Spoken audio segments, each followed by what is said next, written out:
मंजू वर्मा, सहआचार्य, राजकीय कला महाविद्यालय सीकर। आज के अध्ययन का विषय रहेगा डॉक्टर सन यात सेन।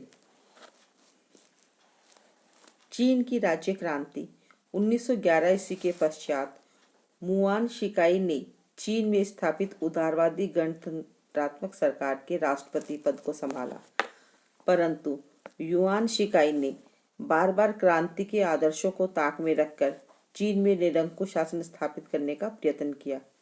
किंतु शिकाई की मृत्यु के पश्चात चीन में अव्यवस्था एवं अराजकता तांडव दृष्टिगोचर होने लगा। शक्ति सिद्धांतहीन प्रांतीय राज्यपालों के हाथों में चली गई। बीजिंग में थोड़े समय के लिए कठपुतली सरकार बनने लगी। ऐसी स्थिति में डॉक्टर sun yat-sen ने कैंटन में एक प्रतिद्वंदी सरकार स्थगित कर 1921 ईस्वी में चीनी गणराज्य का स्वतः को अध्यक्ष घोषित किया। चीन की क्रांति के जनक डॉक्टर sun yat-sen का जन्म 12 नवंबर 1866 ईस्वी को दक्षिण चीन के कैंटन डेल्टा के हसियांग शान नामक गांव में एक निर्धन परिवार में हुआ था। उनके बचपन का नाम सुनवेन था। बचपन में पिता का देहांत हो जाने के कारण उसका लालन पोषण उसके चाचा ने किया।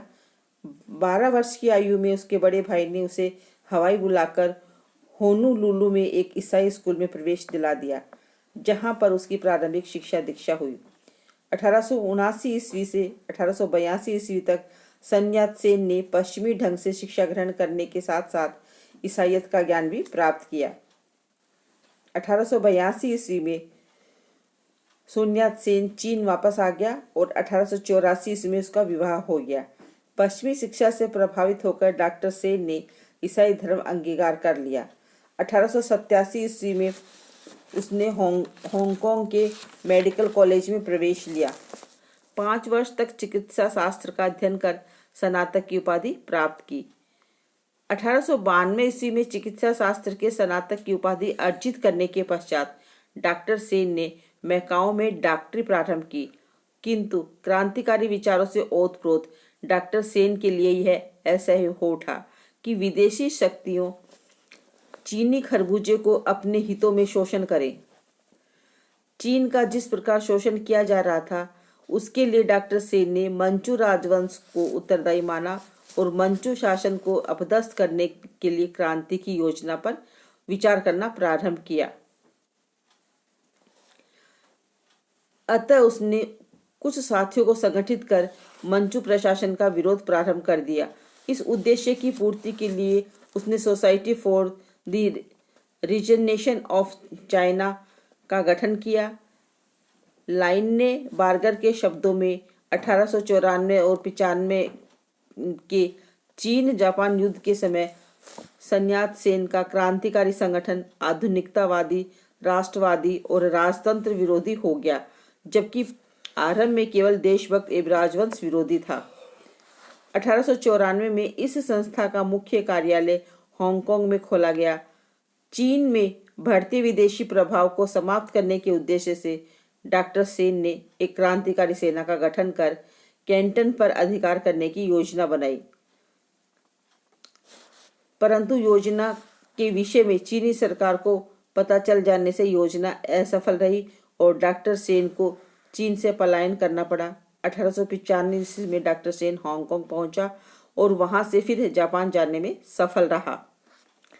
जापान से निकलकर डॉक्टर सेन ने यूरोपीय देशों का भ्रमण किया और अमेरिका होते हुए इंग्लैंड पहुंचा, जहां उसे चीनी दूतावास में अवैध तरीके से कैद कर लिया गया। तत्पश्चात ब्रिटिश विदेश मंत्रालय के हस्तक्षेप के कारण इंग्लैंड स्थित चीनी दूतावास को डॉक्टर सेन को छोड़ना पड़ा। डॉक्टर सेन का यह यूरोप भ्रमण व्यर्थ नहीं गया। इस दौरान वह यूरोप समाजवादी आंदोलन के संपर्क में आया और उसने कार्ल मार्क्स से दास कैपिटल का अंग्रेजी अनुवाद पढ़ा, जिससे उसके विचारों में समाजवादी विचारधारा का समावेश हुआ। 1899 ईस्वी में वह याकोहामा की चीनी बस्ती में बस गया और वहीं से अपने विचारों का प्रसार करने लगा। 1899 ईस्वी में चीन में होने वाले बॉक्सर विद्रोह का लाभ उठाते हुए उसने विदेशों में रहने वाले चीनियों को अपनी ओर आकर्षित करने में महत्वपूर्ण सफलता प्राप्त की। उसने अपनी आत्मकथा में इस सफलता के विषय में लिखा है, 1895 ईस्वी को मेरी सफलता के पश्चात लोग मुझे विद्रोही तथा डाकू समझते थे, लेकिन 1900 ईस्वी की असफलता के पश्चात, यानी बॉक्सर विद्रोह की असफलता, लोगों ने न केवल मुझे गाली देना बंद कर दिया, अपितु उसमें जो प्रगतिवादी विचारों के व्यक्ति थे वे मुझे मुसीबतों में फंसा देकर मेरे प्रति सहानुभूति प्रदर्शित करने लगे।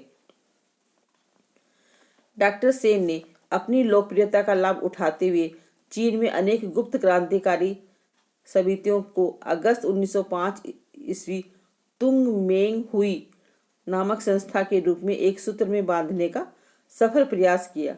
इस संगठन में मीन पाओ नामक पत्रिका का प्रकाशन प्रारंभ कर दिया। इस दल के 6 प्रमुख उद्देश्य थे। प्रथम, मंचू वंश का पतन। द्वितीय, चीन में गणतंत्र की स्थापना। तृतीय, विश्व शांति की स्थापना। चतुर्थ, राष्ट्रीयता का विकास। पंचम, जापान के सहयोग एवं षष्ठम, चीन की क्रांति के लिए दूसरे देशों से सहयोग प्राप्त करना। यह दल गुप्त रूप से कार्यरत रहा।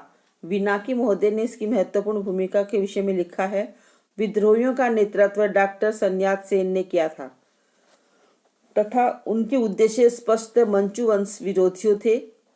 ये विद्रोही 1906, 1907 एवं 1910 में बारंबार हुए विद्रोह के लिए उत्तरदायी थे तथा 1910 के विद्रोह को क्रांति में परिवर्तित करने के लिए उन्होंने ही पहल की थी। 1911 ईस्वी की चीन क्रांति के समय डॉक्टर सेन अमेरिका से तुरंत चीन लौटकर आए और जनवरी 1912 ईस्वी में उसे क्रांतिकारियों द्वारा नए गणतंत्र का राष्ट्रपति चुना गया। इस बीच युआन शिकाई द्वारा चीन की एकता एवं वहां पर गणतंत्र की स्थापना का वचन दिए जाने पर डॉक्टर सेन ने राष्ट्रपति के पद से त्यागपत्र दे दिया और युआन शिकाई का राष्ट्रपति बनना स्वीकार कर लिया। परंतु डॉक्टर सेन ने चीन में राष्ट्रीयता की भावना का प्रसार करने का गुरुतर प्रयास जारी रखा। यही कारण है कि डॉक्टर सेन को एक व्यवहारिक प्रशासक की अपेक्षा तीव्र प्रचारक एवं प्रेरणास्रोत कहा जाता है। यही नहीं, युआन शिकाई द्वारा अपनी वचनबद्धता का उल्लंघन कर चीन में तानाशाही शासन की स्थापना करने का प्रयास डॉक्टर सेन के जोरदार विरोध किया। उसने क्वामितांग दल का गठन किया और इस दल के माध्यम से युआन शिकाई की नीतियों का प्रबल विरोध किया। अतः युआन शिकाई में क्वामितांग दल को अवैध घोषित कर इसके अनेक सदस्यों को गिरफ्तार कर लिया, लेकिन क्वामितांग दल की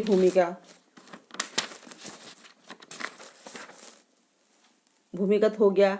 6 जून 1916 ईस्वी को युआन शिकाई की मृत्यु के पश्चात इस दल ने अपनी शक्ति में वृद्धि की और केंटन में डॉक्टर सेन के अधीन एक सरकार स्थापित हुई। अब डॉक्टर सेन ने संपूर्ण चीन पर अपना प्रभाव बढ़ाया और शीघ्र ही पीकिंग की सरकार का शासन सूत्र अपने हाथों में ले लिया। शासन सूत्र अपने हाथों में लेते ही डॉक्टर सेन ने सर्वप्रथम चीन में शांति व्यवस्था स्थापित करने के उद्देश्य से क्वामितांग का सुदृढ़ संगठन किया। आज के व्याख्यान में इतना ही।